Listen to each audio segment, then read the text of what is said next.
Hola, buenas tardes. Mi nombre es Cecilia Rotar. Voy a ser la docente a cargo de la materia Áreas de aplicación en la psicología social.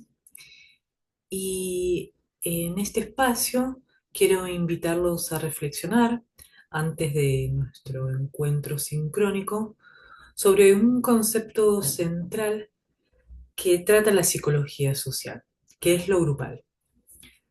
Lo vamos a trabajar a partir del texto del autor, Francisco Mora Larch, titulado Pensar en lo grupal. Este texto es parte de la unidad 1 y lo vamos a seguir trabajando hoy, por supuesto, en el sincrónico. El autor pone una mirada profunda y crítica sobre el valor que tienen los grupos como dispositivos de intervención, de transformación subjetiva y de producción de sentidos colectivos. En nuestra formación como psicólogos sociales, pensar en lo grupal implica mucho más que entender las dinámicas o las estructuras dentro de un grupo. Implica reconocer al grupo como una forma privilegiada de abordar lo social. No estamos hablando solamente de lo organizativo o de lo metodológico, sino también desde una perspectiva epistemológica y ética sobre el vínculo humano. Vamos a recuperar este análisis especialmente de los aportes del padre de la psicología, Enrique Pichón Rivière, cuyas ideas sobre los grupos operativos son recuperadas y reformuladas por Mora Larch en este trabajo. Y hablamos entonces de la contextualización. Es la necesidad de lo grupal en el contexto actual, ¿no? En el que vivimos en el día a día. Es pensar en lo grupal, hoy en la actualidad. En la actualidad se vive una época muy marcada por lógicas individualistas, meritocráticas y profundamente fragmentadas. En muchos ámbitos, la lógica que domina es la competencia, el rendimiento personal, incluso en contextos donde debería primar lo colectivo, como por ejemplo en la educación, en la salud o en el trabajo comunitario. El individualismo se ha instalado como un modelo de funcionamiento grupal. Frente a esta realidad, el autor Mora Larch nos propone recuperar la potencia transformadora de lo grupal. Pensar lo grupal no es solo una estrategia técnica o metodológica, es como decíamos antes, es una postura política, aunque suene fuerte. Es reconocer que el otro importa, que lo común se construye, que nuestras subjetividades están tejidas con hilos colectivos. En este sentido, los grupos no solo organizan tareas o coordinan acciones, también son espacios donde se disputan sentidos o donde se construyen, o incluso donde se destruyen las formas, las identidades, incluso los vínculos. El texto nos invita a mirar más allá de lo evidente, a ver en cada grupo un escenario de transformación totalmente posible. Y entonces, ¿qué es lo grupal? ¿Cuáles son las diferencias claves? Una de las primeras cuestiones que nos trae el autor es plantearnos la necesidad de diferenciar lo grupal de una mera reunión de personas. No todo conjunto de individuos constituye un grupo. Eso lo vimos muy a menudo en la secundaria, ¿no? Es un término que nos resuena. Lo grupal no es simplemente estar juntos, es una construcción que implica vínculo, que implica historia compartida, tensiones, implica conflictos, alianzas, reglas implícitas y explícitas. Podemos decir que lo grupal es un emergente, es algo que no puede reducirse a una mera suma de partes. Es una totalidad compleja que se construye en la interacción y que se encuentra en permanente movimiento. Los grupos son espacios donde se configuran los sentidos compartidos, se distribuyen roles, se negocian significados. Cada integrante se ve afectado por el conjunto y a la vez el conjunto lo afecta a él. Un ejemplo, pensemos en un grupo de estudiantes que se reúnen para preparar un trabajo práctico. Al principio, cada quien va a traer su forma de estudiar, sus ideas, sus tiempos, pero en la medida que avanzan sobre el trabajo, se ven obligados a consensuar, a ceder, incluso a coordinar. Surgen tensiones, surgen liderazgos, surgen resistencias. En ese proceso no solo se produce un trabajo, se producen subjetivamente aprender a estar con otros. Moral Arch insiste en que esta dinámica es central para la psicología social, porque lo grupal es ante todo un espacio de producción de subjetividad. Es donde se negocian identidades, se reformulan posiciones y se transforman las creencias. El grupo operativo es una herramienta de intervención. Aquí es donde aparece con fuerza la propuesta de Enrique Pichon Rivière. El grupo operativo es un dispositivo para intervenir en la realidad social. No se trata solo de observar grupos, sino de activarlos como herramientas de análisis, como herramientas de aprendizaje, como herramientas de transformación. ¿Y qué características debe tener un grupo operativo? El grupo operativo se construye en torno a una tarea común. Se centra en la dinámica grupal, no solo en la tarea. Apunta a transformar no solo la situación, sino también a los sujetos. Moral Arch toma esta propuesta y subraya su potencia. El grupo operativo se busca. ¿Y qué busca?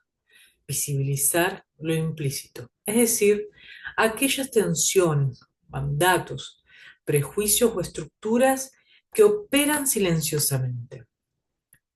Reflexionar colectivamente a partir del intercambio y la palabra compartida es transformar y transformarse no solo desde lo individual, sino también en el plano del vínculo, del sentido común y también de las prácticas colectivas. Hay un ejemplo histórico clave, que es la experiencia que tuvo Pichon Rivière en Rosario, en el año 1958. Él armó un dispositivo junto con otros psicólogos sociales, donde conformaron grupos de reflexión integrados por estudiantes y docentes. Allí se discutió sobre la política, la universidad, las prácticas sociales. Se buscaba pensar en común, en una horizontalidad. Fue una experiencia pionera en la educación y la democracia crítica y ética. Y acá entra un rol clave, el rol del coordinador. ¿Cuál es el rol del coordinador? El de la no directividad. Otro eje fundamental que menciona el autor es este lugar dentro del grupo. A diferencia de otras figuras que se centran en el poder o que indican el camino, el coordinador de un grupo operativo debe sostener una postura de no directividad. ¿Y a qué nos referimos con la no directividad? Es una pasividad, no es ausencia, sino una forma de intervención cuidadosa que habilite la palabra sin imponerla. ¿Y entonces qué implica? Implica tener una escucha activa, no solo lo que se dice, sino también lo que se calla. Sostener la neutralidad sin juzgar ni direccionar. Habilitar, facilitar, generar condiciones de producción más que los mismos resultados. Esta actitud permite que el grupo se apropie de su propio proceso, que emerjan soluciones y sentidos desde los propios integrantes y no de la autoridad externa. Entonces, hablamos también de la transformación subjetiva. El autor se detiene en una idea muy poderosa. El grupo funciona como un espejo. Claro, es un espacio donde nos vemos reflejados, donde nos descubrimos, donde vemos aspectos propios que no conocíamos o no queríamos ver. En este juego de espejo se producen movimientos subjetivos profundos, como la resonancia emocional. Escuchar al otro me toca, me moviliza. Apoyo mutuo. Descubro que puedo contar con otros, que no estoy solo o sola. Por ejemplo, en un grupo de mujeres que ha atravesado situaciones de violencia, muchas veces se produce el reconocimiento mutuo. Eso me pasó también a mí. Ese reconocimiento no es solo un consuelo, sino también una afirmación de la experiencia, validación, posibilidad de transformación. Otro tema importante que toca el autor es la aplicación del enfoque. Las ideas de Moral Arch y de Pichon Rivière no solo se quedan en el plano teórico, sino que tienen muchas aplicaciones prácticas en diferentes ámbitos sociales, en ámbitos educativos y clínicos. Eso igual lo vamos a desarrollar un poco más adelante. Pero nos vamos a centrar en el campo educativo.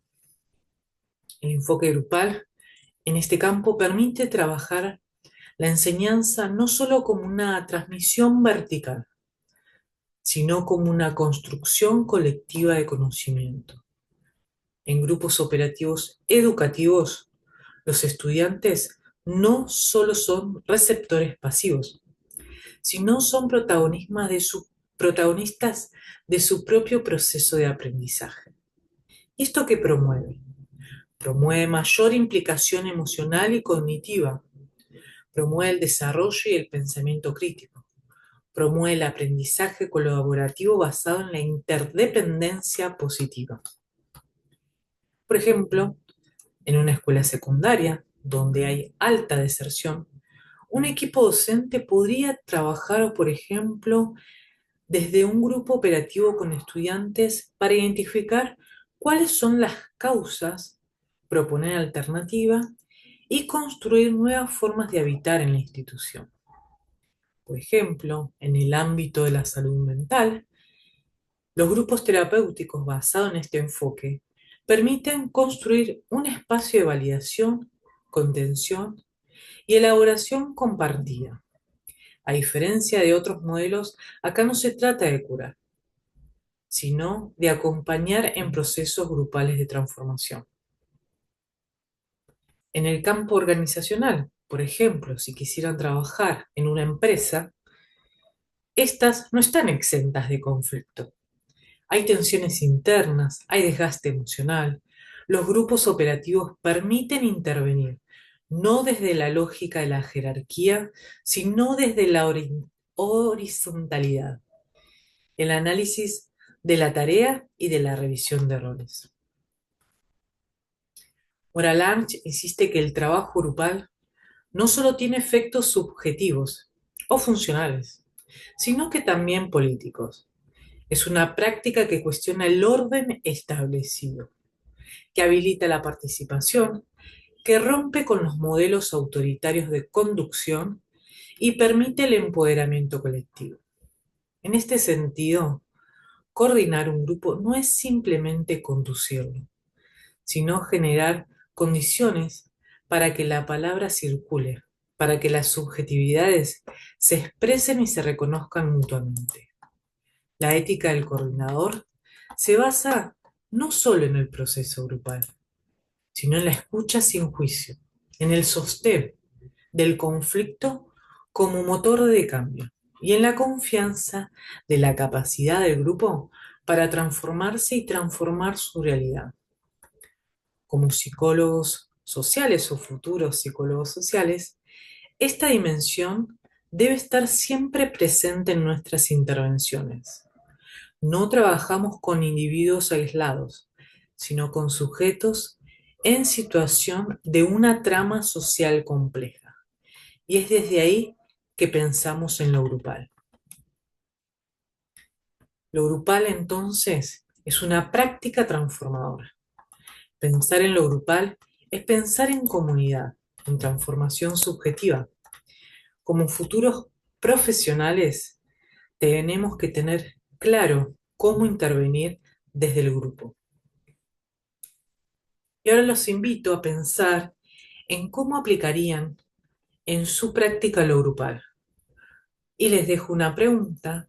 Ustedes, ¿pueden imaginar un grupo en el que hayan participado u operado como transformadores de ese espacio? Los invito a reflexionar y nos vemos más tarde en nuestro sincrónico para seguir charlando sobre el tema o debatiendo nuevas ideas, que son bienvenidas, por supuesto. Les mando un saludo.